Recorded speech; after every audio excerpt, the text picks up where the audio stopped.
Welcome everyone to my tiny studio, and this is another episode, episode 4 on tiny studio big ideas, in the hopes that we can talk about other areas of our creativity and our artistic realm outside of the painting.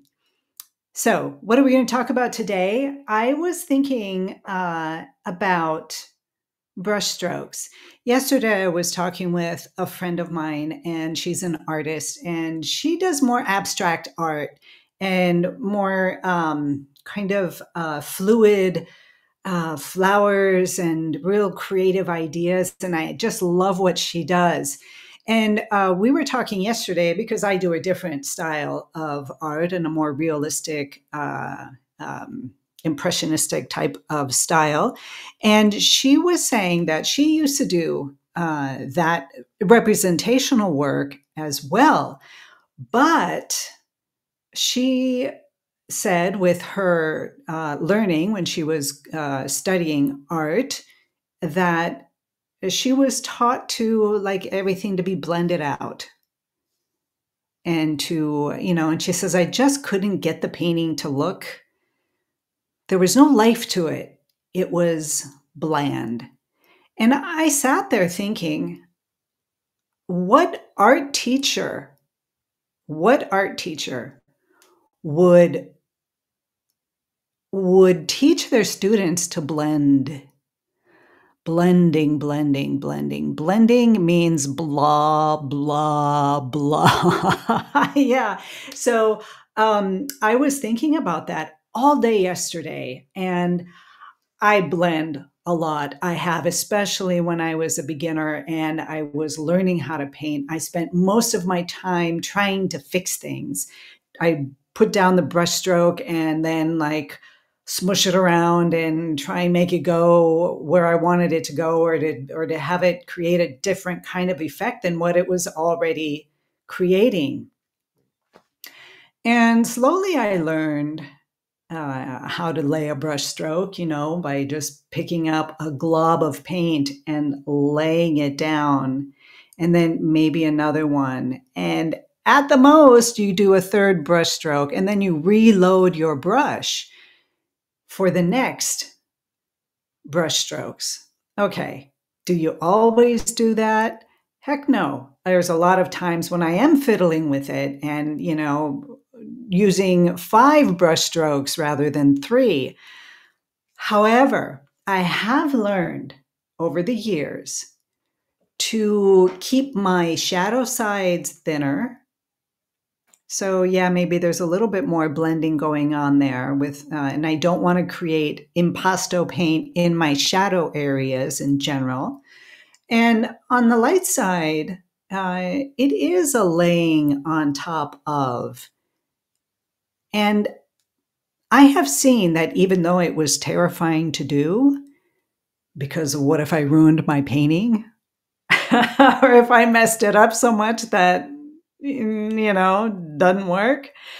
How easily we get lost and stuck in our fears. It's insane, because here I am, painting as a beginner, maybe moving into the beginner intermediate stage and getting better at my artwork.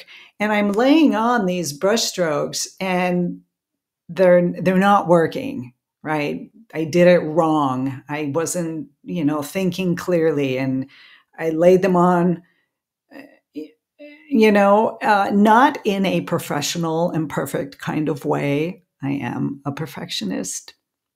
I am. So it was really difficult for me to come to terms with that. And then this is what I was thinking, right? I got over it. I mean, you just have to get over it. You just have to step beyond that little pebble of fear that is in front of you, that is in fact a little tiny pebble, or maybe the shadow of a pebble.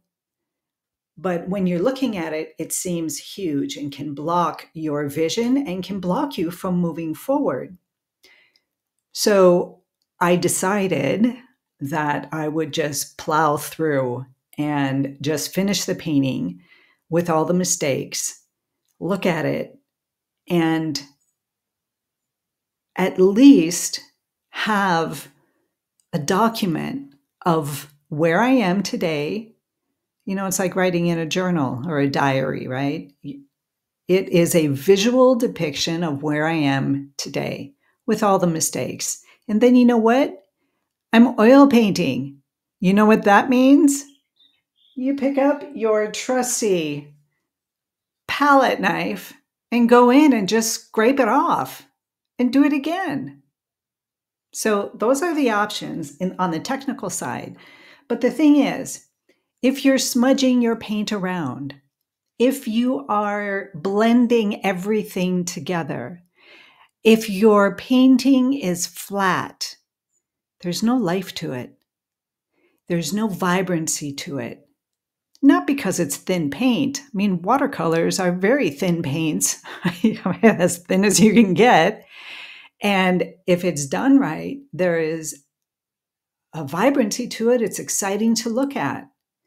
So with oil paints, it's the same thing. But where does that vibrancy come from? It comes from the brush strokes. So even if you're messing up your painting, if you are laying on the brush strokes, 3 at the most, go back and get more paint, add more brush strokes, then you will have a more dynamic, vibrant painting. So what does this have to do with your personal life? Well, you know how I just love to compare and connect my painting, the things that happen in my studio here, with what happens in my life. And it's kind of the same thing. If you go about your life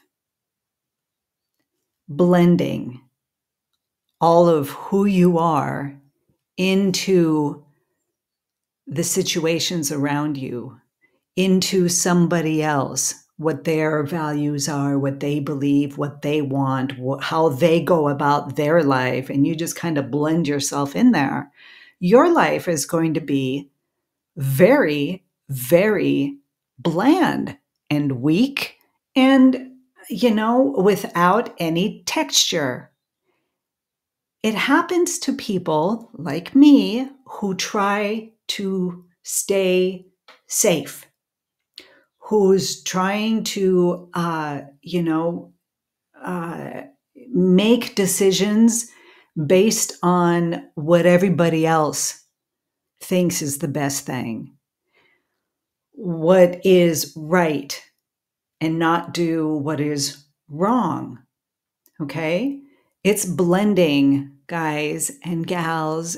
It is blending. You're blending your character, your values, the things that you believe or don't believe in, and you're watering yourself down or using too much turpentine and just losing all the beautiful qualities of an oil paint.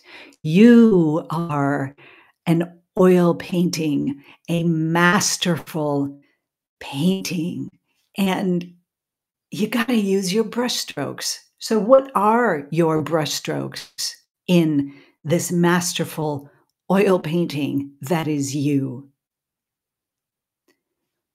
To me, and for myself, because I can't speak for anybody else, right? It is laying down my brushstroke. This is my belief. This is what I think, and leaving it. And even if it is a wrong brushstroke, or you figure out later on that, maybe you want to scrape that one back and repaint it, you have the option to do that. But if you leave it and then lay on another brushstroke on top of that, and you stand in your painter's shoes, holding your brushes, dipping into your paint, the colors that you choose, the thickness of your canvas, and the layering of values and thoughts and beliefs and mistakes all together, then you are expressing your authentic self with all of it, with the good and the bad, with the average, the mid grays. It's all there, and it needs to be. So quit smudging around, quit blending, get rid of it, or at least limit it greatly, and keep moving forward in your creativity, in your artistic realm, and lay your brushstroke down. Let the paint slide off. Add more paint. Paint on top of it. Create texture and vitality and energize who you are. That's what I was thinking yesterday, and I hope it's useful to you out there, and I hope you enjoyed these thoughts and ideas. Please leave a comment below and let me know what you think, and let me know if this touches you, or you understand it, or you are looking for ideas and things that you want to know more about. I'm happy to be here. I personally am an artist. I connect what I learn in my studio through learning how to paint, and how that has affected me and helped me understand and open up my own inner studio of me, and has helped me grow and become an artist of my own life.